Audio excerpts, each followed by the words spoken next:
Hello, good evening. I am Jonathan, FWD, Financial Planner. Ayan po. Ano nga ba ang Set for Life?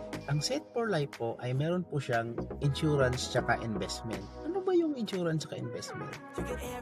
Habang naghuhulog po tayo, meron po tayong life insurance. Ibig sabihin po, pag may nangyari po sa atin, huwag naman sana, pag may na-aksidente, meron po tayong matatanggap.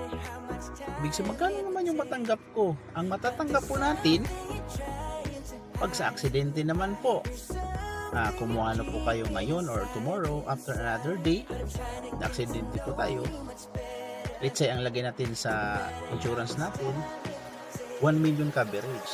Kung 1 million po yan, baka katanggap po tayo ng double pag sa accident. Ibig sabihin, 1 million plus 1 million is 2 million. Tapos, ganito pa, pag namatay ka pa ng holiday, huwag naman sana kasi hindi naman natin pinagdadasal na may mangyari sa atin, di ba? Times 3, so magiging 3 million po yung accidental natin, yung ma-receive ng beneficiary. Ano naman yung investment? Yung investment naman po, habang naghuhulog po tayo, monthly or yearly or after 10 years, tumataas po yung pera natin kasi po yung pera po na inihulog natin ay na-invest po yung FWD sa mga company sa ESG. So, in-invest si Tesla, may marami pong company na ini-invest po ang FWD. Ganito. Paano pag namatay sa natural death? Ito po, pag natural death, contestability po kayo ng 2 years. Para po maka-claim po ng insurance po yung beneficiary natin. Let's say kunwari 10 years tapos na ako, ano namang makukuha ko? Kung 10 years po tapos na po kayo,